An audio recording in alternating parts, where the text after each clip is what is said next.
Well, hey everybody, welcome back. This is our next section of notes that we're going to cover in anatomy.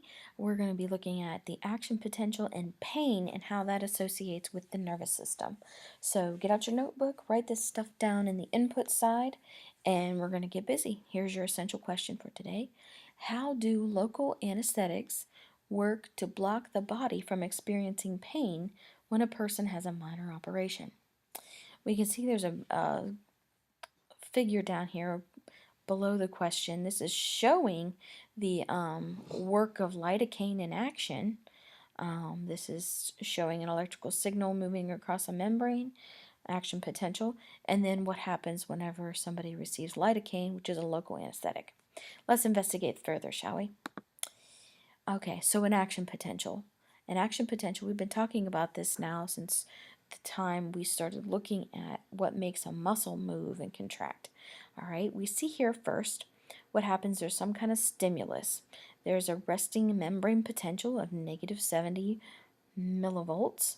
Okay, then the stimulus comes in and we see that there is some kind of threshold that is met, and then boom, there's a depolarizing phase, then a repolarizing phase, and then across threshold, back down to the resting potential, and then there's an after hyperpolarizing phase down here, down beneath there. Okay, and this is something that happens very, very quickly. This occurs in milliseconds. Okay. What we're going to be investigating here is, see all these different colors in the background? That's what's happening inside the cell, okay, or along the cell membrane. The resting membrane potential we see here is the voltage-gated sodium channels. They're in resting state, and the voltage-gated potassium channels are closed. So all the ion channels are either in resting state or closed right here in this pink region. Then what happens when the stimulus comes in? We see depolarization to the threshold, and then what happens is the voltage-gated sodium ion channels are open, okay? When that happens, the sodium ions rush inside the cell, okay?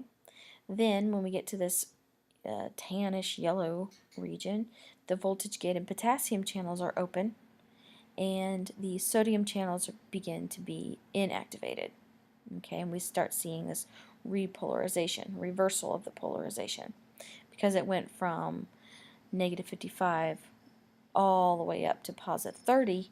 Now it's repolarizing to become more negative as it's in the repolarizing phase.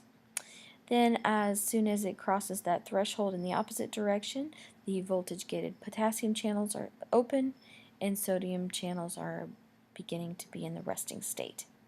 Okay, we're going to be covering this again and again and again, so hopefully we'll get this whole sequence of events under our belt so we understand what's going on. Okay, so what it is, an action potential is a series of rapidly occurring events that change and then restore the membrane potential of a cell to its resting state. So it goes zoom up and then boom, comes right back down. So ion channels open, sodium rushes in, that gives us the depolarization, then potassium rushes out, that gives us repolarization. Now the all or none principle is with stimulation, either happens one specific way or not at all, and it lasts 1,000th of a second. That's a millisecond. And this happens quickly, and it travels or spreads over the surface of the cell without it even dying out. So as soon as threshold is reached, it's an all or none situation. It's boom, it goes, and then it's done. Okay, we can see this same process depicted in a different way now. See here, we've got the resting state. That would be at the negative 70 millivolts. The voltage-gated sodium channels are in resting state, and the voltage-gated potassium channels are closed. Then what happens whenever there's a stimulus that comes into play?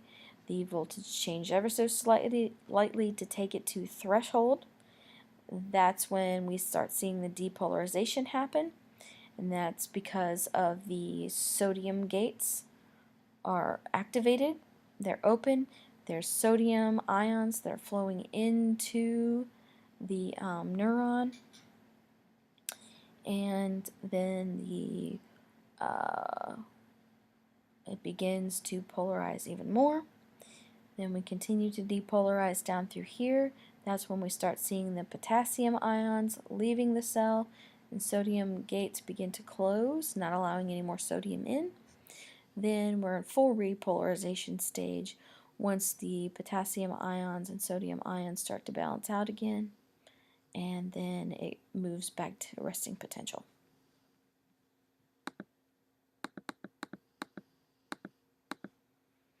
Okay, now what's happening at the synapses? Well, at the chemical synapses, remember that is the connection point between neurons. Okay, so we've got this presynaptic neuron, so this would be at the synaptic end bulb of an axon of a neuron, and this would be at the dendritic end of a new neuron. Okay, now what's happening at the synapses? Well, once the action potential reaches the end bulb of the axon, then there are voltage-gated calcium channels that open. Now the calcium will flow in toward the cell, triggering the release of the neurotransmitter. Okay? The neurotransmitter crosses the synaptic cleft, which is the space between the two neurons, and it binds to some ligand-gated receptor, which is a protein. And the more neurotransmitter released, the greater the change of potential of this postsynaptic cell. All right? And the delay is about 0.5 of a millisecond, so it's really, really fast. And it's a one-way information transfer. We'll watch that video again. We'll watch that video sometime later. Oops, I think I just got my computer to go the wrong way. Nah, I don't want to do that. Hold on a second. Okay, and we're back.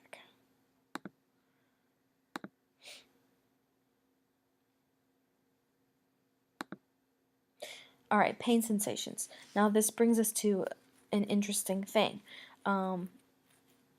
Pain is a result of high excessive stimulation of a particular nerve ending. Okay, these pain receptors, they're called nociceptors. Okay, and what they are, they're free nerve endings that are found in just about every tissue of the body except for in your brain. Okay, they're stimulated by excessive distension, muscle spasm, and inadequate blood flow. Tissue injury releases chemicals such as potassium or different kinins, prostaglandins that stimulate the nociceptors. And when this happens, little adaptation will occur. The pain will continue to resound until your body responds to it. The types of pain that we often feel: fast pain, which is called acute pain, usually short-lived.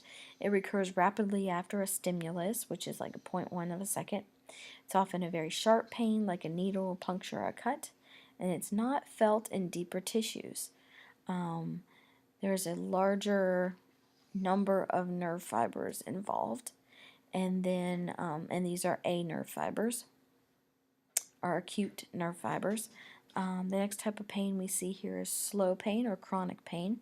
It begins more slowly and increases in intensity, where we have aching or throbbing pain, like of a toothache or of a healing bone or a muscle. Both superficial and deep tissues are affected, and these are your smaller chronic nerve fibers.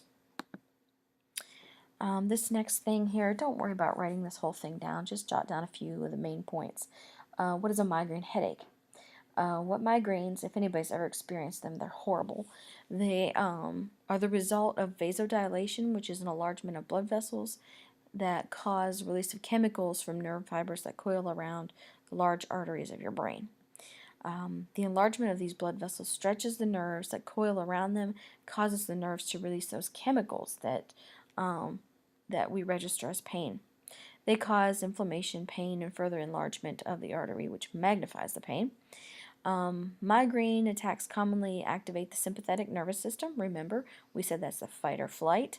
You either want to put up a fight, you get real cranky, or you just want to run away and hide, that kind of thing. Examples of this activity in the intestine could be causing nausea, vomiting, and diarrhea. In the event that somebody has a migraine, it does happen. delays in emptying of the stomach into the small intestine, thereby preventing oral medications from entering the intestine and being absorbed. So sometimes if you have migraines, you often cannot receive your medicine by taking it orally. You have to find a different way to take that medicine. It could be through IV or another way. Migraines will decrease the circulation of blood, which leads to a pallor of the skin as well as cold hands and feet. Pallor just means like a paling of your skin. Oftentimes, people who are experiencing a migraine headache at the time are really sensitive to light and sound, and sometimes their vision can be blurred because of the pain. Over 28 million Americans are migraine sufferers, with females suffering more frequently of about 17% of that, and males about 6% of that. Best medicine for migraines could be sleep. I know the very few times that I've had migraine headaches, I think I've only had maybe 4 or 5 of them that I can remember. That is what I wanted to do. I just wanted to sleep it off until it went away because it was horrible. Some of the triggers that might cause a migraine to get started could be smoking or avoiding certain foods, like those that are high in tyramine, such as sharp cheeses, or those containing sulfites, such as wine or nitrates, or processed meats. All right, so it's a little about migraines. Now, local anesthetics. Local anesthetics are wonderful if you ever have to go to the dentist to have your teeth filled or any dental work done. They give you some shots in your gums so you don't feel all of the stuff that's happening. Well, what is going on there is the local anesthetic itself, the drug itself, is blocking the voltage-gated sodium ion channels. Therefore, the action potentials cannot move along those nerve endings, and the nerve impulses cannot pass the anesthetized region. Examples of those are Novocaine and lidocaine. So, now you know. Go back and answer that essential question, and I'm going to be partnering you up to work on our activity when we get back in class next time. Have a good one. Bye-bye.